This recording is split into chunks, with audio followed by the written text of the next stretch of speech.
नमस्कार दोस्तों, भारत के पास पहले से ही 22 न्यूक्लियर रिएक्टर हैं जहां से वो यूरेनियम की सहायता से बिजली उत्पन्न करता है। इसके अलावा भी 10 नए न्यूक्लियर रिएक्टर भारत जल्दी ही शुरू करने वाला है। क्या इससे भारत की बिजली संबंधी सभी जरूरतें पूरी हो जाएंगी? क्या भारत में इलेक्ट्रिसिटी उत्पादन बहुत अधिक बढ़ जाएगा? कहीं ऐसा तो नहीं कि भारत उसी हादसे की तरफ बढ़ रहा है जो यूक्रेन के चेर्नोबिल में हुआ था, जहां पर हजारों लोग मारे गए थे न्यूक्लियर रिएक्शन की वजह से, न्यूक्लियर मटेरियल के लीक की वजह से, और 30 किलोमीटर के रेडियस तक कोई भी इंसान वहां 20,000 साल तक भी नहीं रह सकता। क्यों बहुत सारे देश न्यूक्लियर एनर्जी से बनने वाली बिजली से दूर होते जा रहे हैं, और न्यूक्लियर रिएक्टर से प्राप्त होने वाली बिजली से भारत को क्या क्या लाभ हैं और क्या हानि है? खास तौर पर भारत के पड़ोसी देश जो हमेशा भारत के ऊपर हमला करने की इच्छा पाले बैठे रहते हैं, ऐसे में न्यूक्लियर रिएक्टर लगाना भारत के लिए कितना सही होगा और कितना खतरनाक साबित हो सकता है, ये जानेंगे हम इस वीडियो में। नमस्कार दोस्तों, मेरा नाम है अमित और मैं स्वागत करता हूं आपका अमित अपडेट्स चैनल पर। तो चलिए दोस्तों शुरू करते हैं। अभी हाल ही में परमाणु ऊर्जा के क्षेत्र से 2 बड़ी खबरें आई हैं। डिपार्टमेंट ऑफ एटॉमिक एनर्जी के सेक्रेटरी के.एन. व्यास का कहना है कि भारत में पहले से मौजूद 22 न्यूक्लियर रिएक्टर के अलावा जल्दी ही 12 और नए न्यूक्लियर ऊर्जा के संयंत्र लगाए जाएंगे। और दूसरी बड़ी खबर है परमाणु ऊर्जा के लिए जरूरी यूरेनियम के आयात की। अब क्योंकि भारत में यूरेनियम ज्यादा नहीं पाया जाता है, भारत में इसका उत्पादन बहुत कम है, इसलिए हमें इसे दूसरे देशों से आयात करना पड़ता है। भारत ने न्यूक्लियर नॉन प्रोलिफरेशन ट्रीटी को साइन नहीं किया है, जिसके तहत न्यूक्लियर हमला नहीं करने की बात कही गई है। वह न्यूक्लियर एनर्जी का इस्तेमाल सिर्फ न्यूक्लियर पावर प्लांट और चिकित्सा के क्षेत्र में ही किया जाना चाहिए। लेकिन भारत के पड़ोसी देश चीन और पाकिस्तान के पास भी परमाणु हथियार होने के कारण वह इन देशों के हमला करने की लालसा या टेंडेंसी को देखते हुए भारत इस ट्रीटी पर साइन नहीं करना चाहता है। इसी कारण भारत को 2007 तक दूसरे देशों से ज्यादा यूरेनियम नहीं मिल पा रहा था, सिर्फ हमें रूस से ही कुछ यूरेनियम मिल पाता था। लेकिन इसके बाद हालात बदलते गए। अब सभी यूरेनियम के उत्पादक देश भारत को न्यूक्लियर एनर्जी के लिए जरूरी यूरेनियम को बेचना चाहते हैं। कजाकिस्तान, जिसके पास यूरेनियम के बड़े बड़े भंडार हैं, पहले कजाकिस्तान हमें 3000 टन यूरेनियम देता था।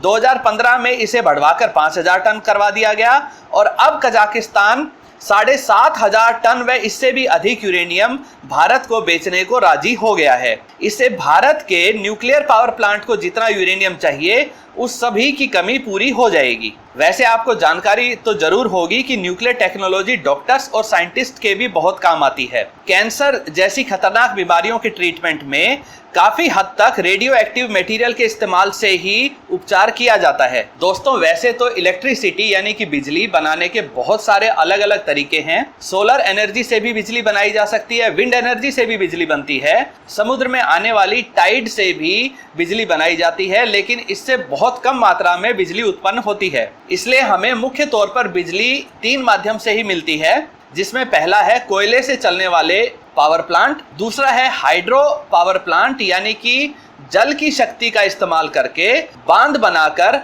पानी को टनल के माध्यम से आगे ले जाना, जिससे वो टरबाइन को चला सके और बिजली बन सके। और तीसरा तरीका है न्यूक्लियर पावर प्लांट, जिसमें परमाणु ऊर्जा की सहायता से बिजली बनाई जाती है। यहाँ हम बात कर रहे हैं न्यूक्लियर पावर प्लांट की। न्यूक्लियर पावर प्लांट काम कैसे करता है? आसान शब्दों में पहले यह समझ लेते हैं कि न्यूक्लियर एनर्जी से बिजली का उत्पादन कैसे होता है। पहले एक चैम्बर के अंदर यूरेनियम को ब्रेक किया जाता है, जिससे कि 2 छोटे कण निकलते हैं और साथ में बहुत ज्यादा ऊष्मा निकलती है यानी कि गर्मी निकलती है। इसी गर्मी से चैम्बर के चारों तरफ बह रहे कूलेंट को गर्म किया जाता है, जिससे वो भाप बन जाता है और भाप बनके या स्टीम बनके वो टरबाइन्स को चलाता है और इसी टरबाइन से जो जनरेटर जुड़े हुए होते हैं वहां से बिजली उत्पन्न होती है। तो क्यों न्यूक्लियर रिएक्टर की तरफ भारत बढ़ रहा है? भारत पहले से ही 22 न्यूक्लियर रिएक्टर उसके पास हैं, उसके बाद भी 12 नए न्यूक्लियर रिएक्टर लगाना चाहता है। ऐसा क्या फायदा है न्यूक्लियर रिएक्टर्स का?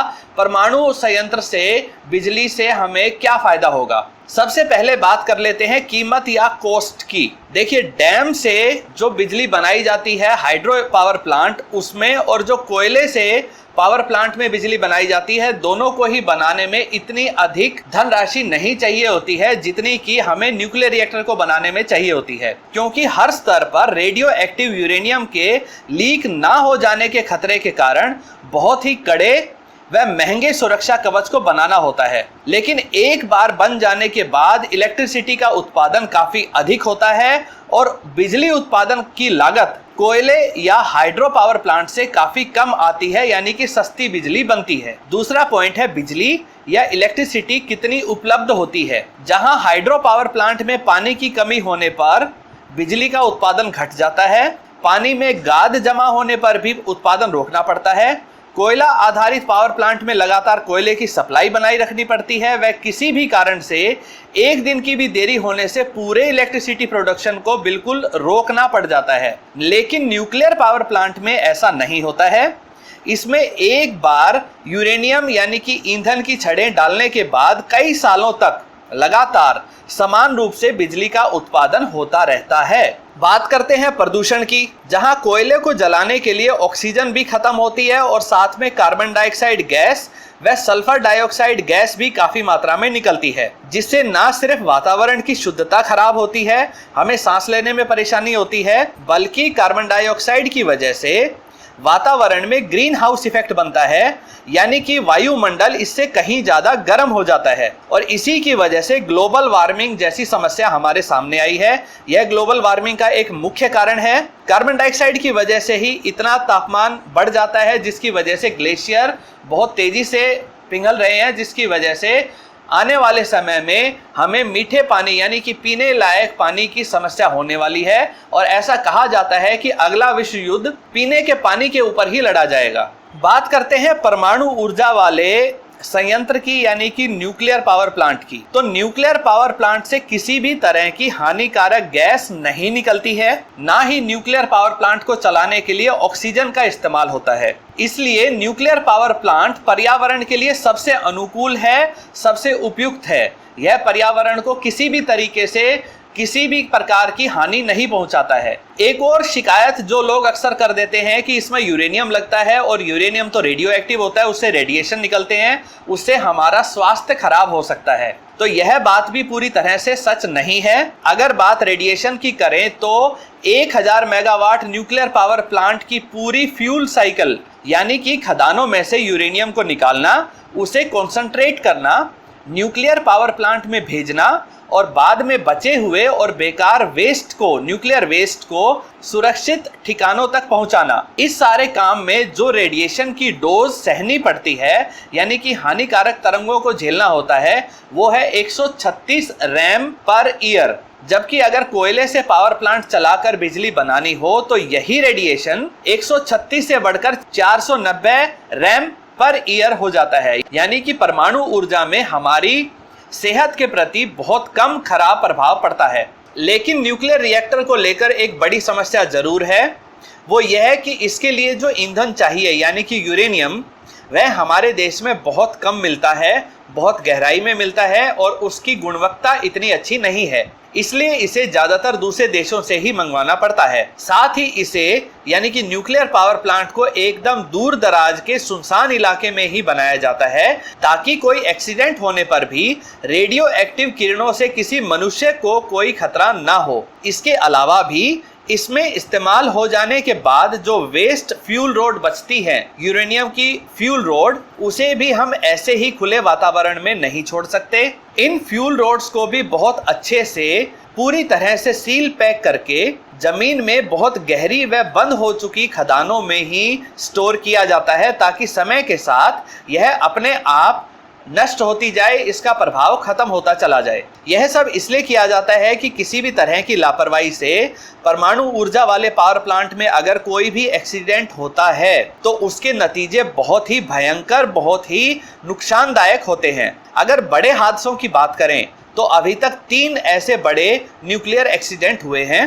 पहला 1979 में अमेरिका के पेंसिल्वेनिया में 3 माइल आइलैंड पर स्थित न्यूक्लियर पावर प्लांट के रिएक्टर नंबर 2 में एक्सीडेंट हुआ। इससे खतरनाक रेडियो एक्टिव गैस व रेडियो एक्टिव आयोडीन लीक होकर वातावरण में पहुंच गए। गनीमत यह रही कि मेन न्यूक्लियर फ्यूल लीक नहीं हुआ, यानी यूरेनियम लीक नहीं हुआ और समय रहते हालात को काबू में कर लिया गया। लेकिन दूसरी जो बड़ी घटना हुई उसने यह सब कुछ बदल कर रख दिया। दूसरी बड़ी घटना हुई 1986 में। 1986 में यूक्रेन के चेर्नोबिल स्थान में न्यूक्लियर रिएक्टर नंबर 4 में एक लेट नाइट सेफ्टी ड्रिल चल रही थी, एक सेफ्टी टेस्ट चल रहा था, जिसमें यह देखना था कि अगर पूरी तरह से ब्लैकआउट हो जाए, अगर पावर फेलियर हो जाए, अगर हर तरीके से वहां पर बिजली कट जाए, तो उसके बाद भी किस तरह से न्यूक्लियर रिएक्टर को कंट्रोल में रखा जा सकता है। इसके लिए कर्मचारियों ने सेफ्टी सिस्टम को जानबूझकर बंद कर दिया था। लेकिन तभी न्यूक्लियर रिएक्टर अनकंट्रोल्ड हो गया और उससे इतनी अधिक ऊर्जा उत्पन्न होने लगी कि उसने पूरे न्यूक्लियर रिएक्टर को ही पिघला दिया, जिससे न्यूक्लियर रिएक्टर की छत उड़ गई और बहुत सारा न्यूक्लियर एनर्जी वाला मटेरियल हवा में, वातावरण में चला गया।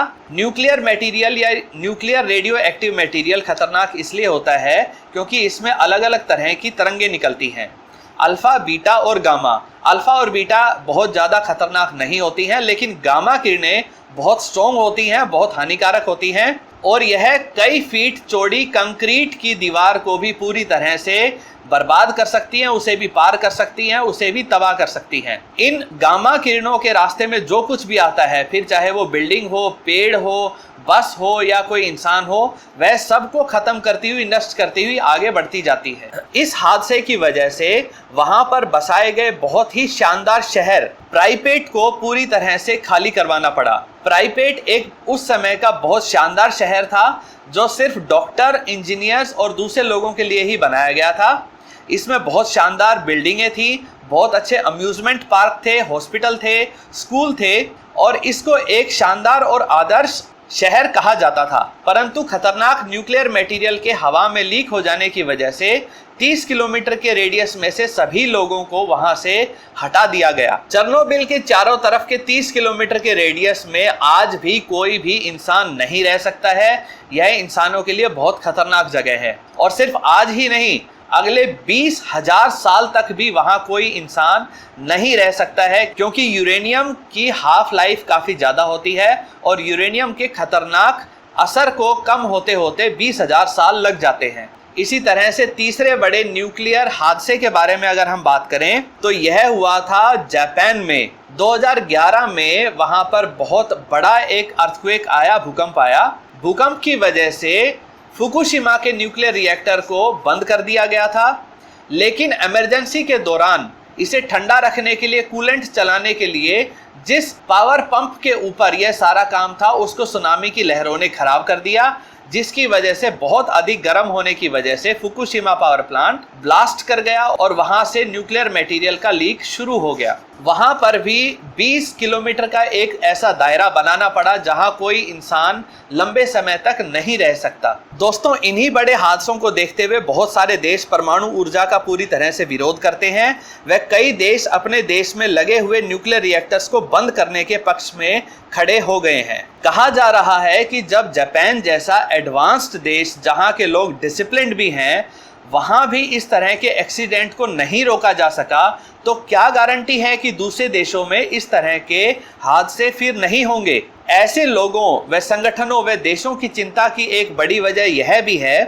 कि कुछ देश न्यूक्लियर पावर प्लांट की आड़ में कॉन्सेंट्रेट किए हुए यूरेनियम व इसके बाई प्रोडक्ट यानी कि प्लूटोनियम से परमाणु हथियार भी बना सकते हैं। और इस तरह के परमाणु हथियार यदि किसी सनकी संगठन या आतंकवादियों को मिल गए तो फिर वो उसे उसी तरह से तबाही मचाने के लिए इस्तेमाल कर सकते हैं जैसी तबाही अमेरिका ने 6 अगस्त 1945 को हिरोशिमा व 9 अगस्त 1945 को नागासाकी में न्यूक्लियर बम गिराकर मचाई थी। इस तबाही में 2,30,000 लोग मारे गए थे। साथ ही पौधों, जंतुओं, कीड़ों आदि की हजारों प्रजातियां सदा के लिए पृथ्वी से खत्म कर दी गई। भारत जैसे देश को तो और भी सावधान रहने की आवश्यकता है। भारत में अक्सर पड़ोसी देश के आतंकवादी संगठन बम विस्फोट करवाते रहते हैं और वहां की सरकार उनका बचाव करती है। यदि कल को भारत और पाकिस्तान में लड़ाई छिड़ जाती है तो पाकिस्तान जानबूझकर न्यूक्लियर पावर प्लांट को निशाना बना सकता है। अगर एक मिसाइल आकर किसी न्यूक्लियर पावर प्लांट पर लगती है तो फिर वही तबाही यहाँ पर हो सकती है जैसी यूक्रेन के चेर्नोबिल में हुई थी। फिर भारत में भी एक वीरान प्राइपेट जैसा शहर होगा जहां हजारों साल तक कोई नहीं रह सकेगा। दोस्तों, भारत को यह सोचना है कि क्या उसे अपनी ऊर्जा की जरूरतों के लिए एक साफ सुथरा बिना प्रदूषण वाला न्यूक्लियर पावर प्लांट चाहिए या नहीं। एक तरफ है कई सालों तक बिना किसी रुकावट के काफी अधिक बिजली का उत्पादन, वह भी सस्ती दर पर, तो दूसरी तरफ जापान का फुकुशिमा हादसा व यूक्रेन के चेर्नोबिल की खौफनाक तस्वीरें भी हैं। साथ ही पाकिस्तान व चाइना से संभावित युद्ध में हो सकने वाले रेडियो एक्टिव लीक की चिंता भी है। दोस्तों, आपके विचार से क्या भारत को परमाणु ऊर्जा को और अधिक अपनाना चाहिए या कई विकसित देशों की तरह इससे पीछे हट जाना चाहिए, इनको बंद कर देना चाहिए? अपनी राय कमेंट सेक्शन में जरूर बताइए। दोस्तों, उम्मीद करता हूँ यह वीडियो आपको पसंद आई होगी। अगर ये वीडियो आपको अच्छी लगे तो इसे लाइक करिए, इसे शेयर करिए व चैनल को सब्सक्राइब करना ना भूलें। नमस्कार।